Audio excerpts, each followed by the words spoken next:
David Muir, ABC's World News Tonight, America's most watched newscast. Now streaming same day with all the breaking news of the day on Disney Plus. Most watched, most trusted. Now on Disney Plus every night. Tonight, the breaking news on this Monday night, this major storm, hundreds of accidents, snow, ice, and freezing rain sweeping in. And now the potential for a nor'easter forming as it pushes into the Northeast. Dangerous driving, the accidents on the highways, record snowfall in multiple states. More than 75 million Americans under alerts right now. Ginger Zee standing by with the forecast. Also tonight, Defense Secretary Pete Hegseth under growing scrutiny for authorizing 2 strikes on an alleged drug boat. The first strike taking out the boat. Tonight, questions about the second strike, reportedly targeting 2 survivors. The Washington Post reporting Hegseth ordered his team to kill everybody on board the boat. Lawmakers on both sides of the aisle now asking serious questions tonight, and what President Trump is now saying about that second strike. Tonight, President Trump's MRI, the White House now revealing what the MRI examined after the president said he had no idea what it was for. Tonight in New York City, the high-stakes hearing for CEO murder suspect Luigi Mangione. Smiling in court, now his defense team on what evidence they're now asking be thrown out. The deadly National Guard ambush near the White House. Tonight, news on the surviving Guard member, what he did in that hospital room, and what we're now learning about the suspect. Overseas tonight, U.S. envoy Steve Witkoff on his way to meet with Vladimir Putin in Moscow. The key question that remains, the urgent search for a missing high school football coach in the middle of an undefeated season. The U.S. Marshals now involved, warning the coach could be armed. The images tonight, the 500-pound surprise under the house. Tonight, what Simon Cowell is now saying about his insults on those early days of American Idol. And it's that time of year. Our Made in America Christmas is back, 14 years and counting. Your ideas coming in, and we start tonight with one that's growing nearly as fast as our Made in America Christmas. From ABC News World Headquarters in New York, this is World News Tonight with David Muir. Good evening, and it's great to have you with us. I hope you had a great Thanksgiving. We do begin tonight with this cross-country storm across the heartland, the Midwest, and now pushing into the Northeast. In fact, a possible nor'easter could form from this. Tonight, more than 75 million Americans under winter alerts at this hour. Snow, ice, and freezing rain moving from Kansas to New York to Maine. The system could drop up to a foot of snow in parts of upstate New York and New England. Traffic inching its way through heavy snow on I-370. This is in Bridgeton, Missouri, near St. Louis. Ice and freezing rain causing hundreds of accidents across Oklahoma. It was slow moving through heavy snow near Syracuse, New York. These are images from Marcellus, New York over the weekend. Tonight, the storm causing thousands of flight delays across the U.S. Chicago and Denver among the hardest hit. Ginger Zee tonight with the forecast as it now hits the Northeast and the potential for a nor'easter now. And Gio Benitez leading us off with the images coming in already. Tonight, a powerful new cross-country storm slamming tens of millions from the Midwest to the Northeast with heavy snow and ice, causing widespread travel disruptions, at least 22 states under alert. It'll be a little dicey out there, but we'll be treating the roads throughout the storm. In Oklahoma, freezing rain and ice causing commuter chaos this morning. More than 300 crashes reported, at least 2 people killed. There were 3 wrecks that I saw, one with a car upside down, and it was a nightmare. In Des Moines, Iowa over the weekend, this Delta flight from Detroit sliding off the end of the runway moments after landing. Fortunately, no injuries were reported. Chicago getting more snow tonight after the snowiest November day on record, 8.4 inches falling on Saturday. Of the nearly 3,500 flights canceled nationwide since Saturday, more than 1,000 were at Chicago's airports. Our flight was supposed to leave at 2:20 and it just kept getting delayed. We knew on Friday, I was like, oh, this might be pretty bad, but I didn't know it was gonna be that bad. And David, major airports in the Northeast are bracing for possible delays as this potential nor'easter is set to hit within the next 24 hours. David. It is December 1st. Gio Benitez leading us off tonight. Gio, thank you. Let's get right to Chief Meteorologist Ginger Zee back with us after the holiday. Hope it was a good one. Good to see you again, Ginger. Same to you, David. And here, as so many people are back home, I know my kids are two of those that are hoping for a snow day tomorrow. So let's talk about if that's possible. Winter weather advisories are out, and you can see where they are from St. Louis to Indianapolis, Cincinnati over to Harrisburg, Pennsylvania. But that winter storm warning, that pink color from Hunter, New York up to Bangor, Maine, that's where the heaviest snow will end up falling. So those kids, they definitely have the shot at doing it. Let's time it all out, because that's the important part if people are getting around to work or commuting tomorrow morning. You see the heavier rain right now. That's in parts of northern Mississippi, Alabama, but the snow's flying in Chicago. What will happen is these two will kind of merge together, and you're going to end up with Pittsburgh being really tough to get around tomorrow morning. It'll start up in Scranton or New York, even as a mix, and then go over to rain, especially at the coast. Up to Boston, too. Tomorrow afternoon, heavy rain at times, and that's when it becomes more of a nor'easter. That heavy snow on the 6 to 12 inches goes from, say, the highlands of Maine back to the Poconos, David. Ginger Zee with us here on a Monday night. Ginger, we appreciate it. Tonight, the White House defending Secretary Pete Hegseth, who was under growing scrutiny after authorizing 2 strikes on an alleged drug boat. The first strike taking out the boat. Tonight, questions about the second strike, reportedly targeting 2 survivors. The Washington Post reporting Hegseth ordered his team to kill everybody on board the boat. Lawmakers from both parties asking serious questions, particularly about that second strike and what President Trump is now saying about the second strike. Here's Martha Raddatz tonight. Tonight, the Pentagon facing accusations of war crimes after a second strike on a boat carrying suspected drug traffickers off the coast of Venezuela. This video from September 2nd shows the first hit on the boat, but tonight, questions are growing about a second missile that was fired. According to the Washington Post, it was targeting 2 survivors who were clinging to the wreckage. Tonight, members of both parties sounding the alarm, saying international law prohibits killing enemy combatants who no longer pose a threat. The Post reporting that at the outset of the operation, Defense Secretary Pete Hegseth had ordered his team to kill everybody on board the boat. Hegseth has called the Washington Post report fabricated, saying the military acted in compliance with the law of armed conflict.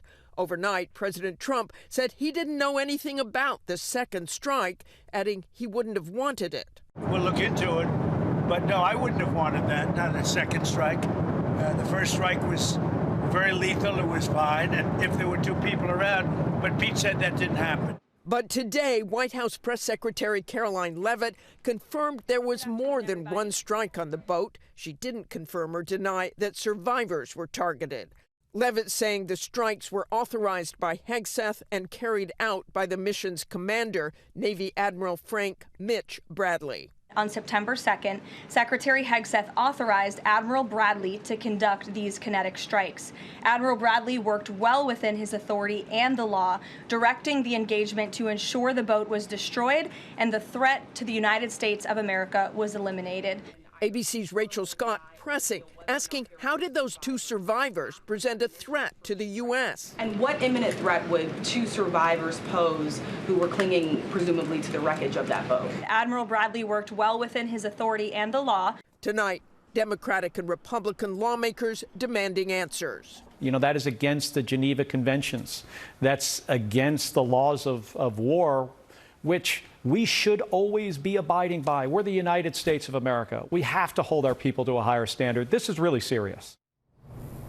And David, tonight in a rare bipartisan statement, top Republicans and Democrats are vowing to get to the bottom of this and determine the facts. And while the White House defended the September strikes today, by mid-October, when another suspected drug boat was hit, the survivors were rescued and returned to their home countries. David? Martha Raddatz live in Washington. Martha, thank you. We do have news tonight on President Trump's MRI. The White House now revealing what it was for, what it looked at, examined, after President Trump said he had no idea what the MRI was for.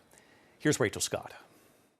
Tonight, the White House releasing the results of the MRI President Trump underwent in early October during a checkup at Walter Reed Hospital. The White House had not initially disclosed the tests. The president later acknowledged it happened. We had an MRI, and in the machine, you know, the whole thing, and it was perfect. But the details were sketchy. I have no idea what they analyzed, but whatever they analyzed it well, and they said that I had as good a result as they've ever seen.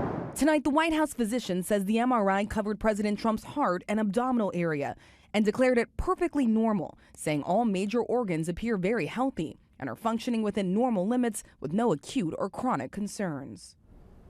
And David, the White House had faced questions about why President Trump received this MRI during an annual checkup. The White House insists this was a preventative measure and standard for what they described as an executive physical for the 79-year-old president. David. Rachel Scott live at the White House tonight. Rachel, thank you. In New York City tonight, the high-stakes hearing for CEO murder suspect Luigi Mangione. He was seen smiling in court today until video of the shooting was played before the judge. And tonight, his defense team and what evidence they're now asking be thrown out. Here's Aaron Katursky. Tonight, nearly a year after the assassination-style killing of UnitedHealthcare CEO Brian Thompson on a New York City street, accused murderer Luigi Mangione back in court, trying to get key evidence thrown out. The camera catching Mangione in a gray suit with a smile on his face, but later showing no reaction while watching video of the 50-year-old father crumpling to his death on the sidewalk. The Ivy League grad also saw footage of his arrest at a Pennsylvania McDonald's where the manager called 911 saying customers recognized the bushy eyebrows and thought he looked like the CEO shooter in New York. But defense attorneys say police had no warrant to seize and search Mangione's backpack, arguing the contents cannot now be used against him, including a red notebook in which prosecutors say Mangione revealed a plan and a motive, writing, "I finally feel confident about what I will do. The target is insurance. It checks every box." Police say the backpack also contained the murder weapon, a 3D printed gun and silencer. Today, prosecutors offered a supporting witness, a Pennsylvania correction officer who testified Mangione talked to him about having a pistol and it was 3D printed. Mangione has pleaded not guilty, David, and his attorneys are also trying to omit certain statements he made to police during his arrest. This hearing could go on for days. David? Eric Katursky with us tonight as well. Thanks, Aaron. Tonight, that deadly National Guard ambush near the White House. We have news on the surviving Guard member, what he was able to do in that hospital room, and what we're now learning about the suspect tonight. Here's Pierre Thomas. Tonight, one of the National Guard members attacked in Washington, D.C., showing encouraging signs, giving a thumbs up to a nurse when that nurse asked if he could hear. We were told that he also wiggled his toes. 24-year-old Andrew Wolf, one of the two National Guard members ambushed last week, is still in an area hospital in serious condition. This is a solemn memorial grows at the scene of the shooting for Sarah Beckstrom, who died on Thanksgiving Day of her wounds. Tonight, the man suspected of ambushing them, 29-year-old Ramanullah Lakanawal of Afghanistan, remains hospitalized and under heavy guard as authorities race to determine a motive.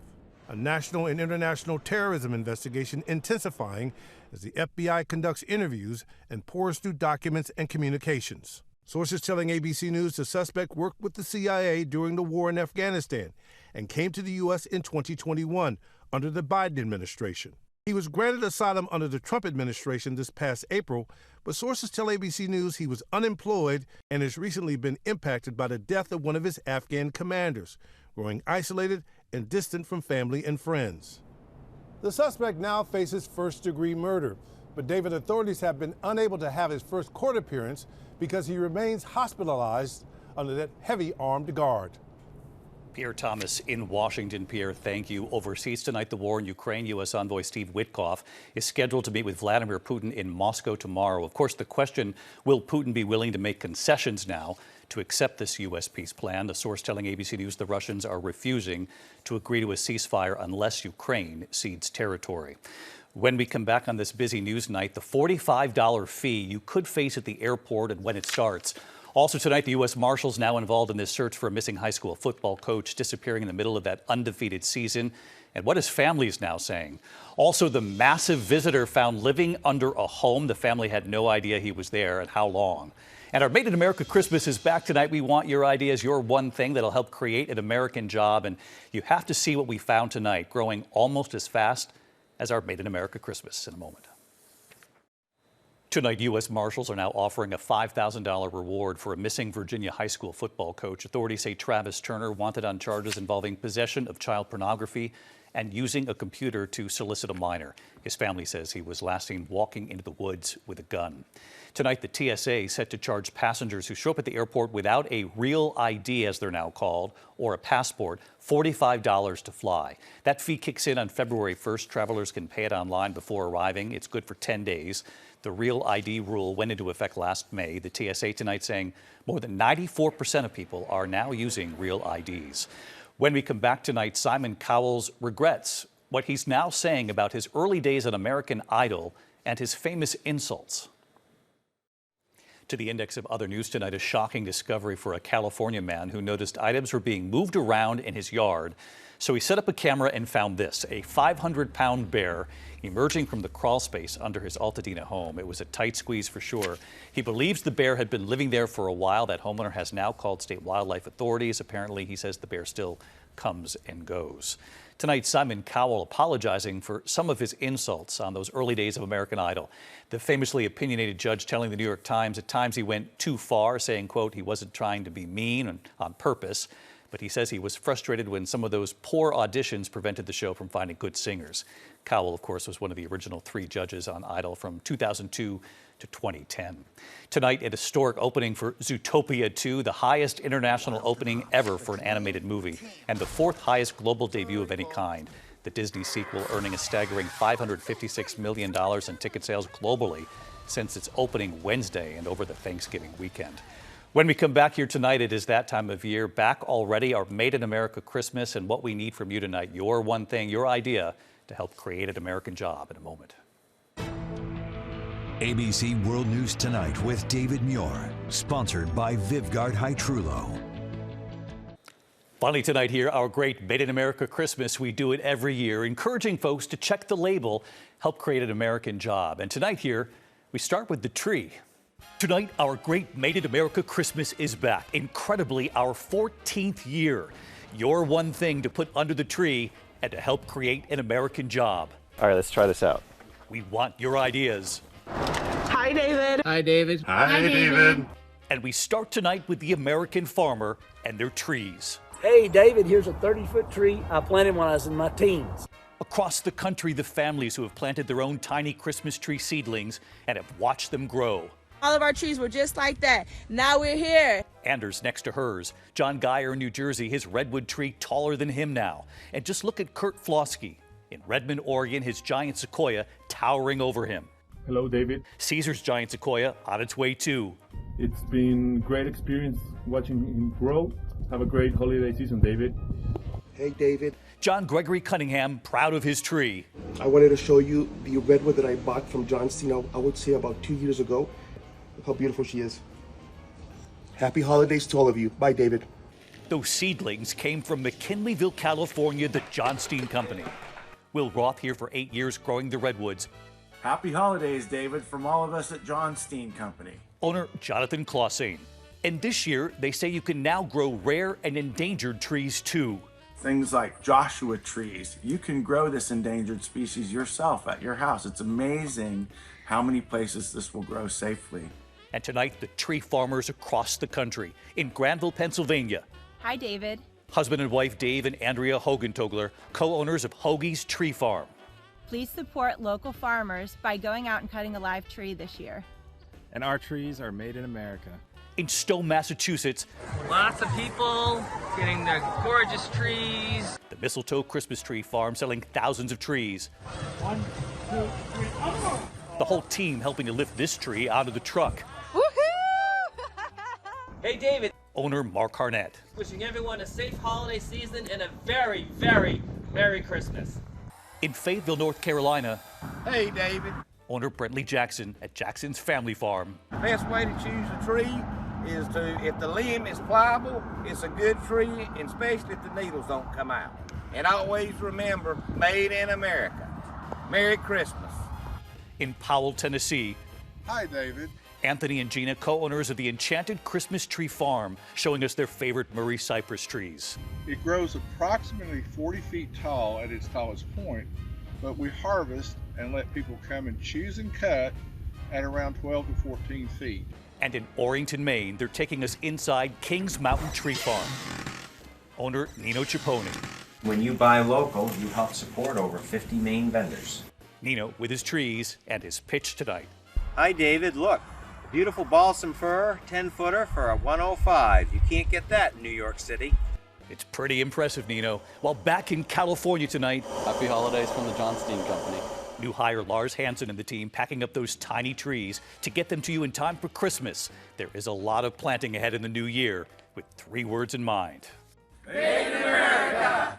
We love Made in America. We're going to need a taller ceiling around here. Find me on Instagram. Send me your ideas. We read them. I'll see you tomorrow night. Good night. David Muir, the most watched newscast in America. And now, ABC's World News Tonight has won the Emmy for Best Live News Program for the 3rd year in a row.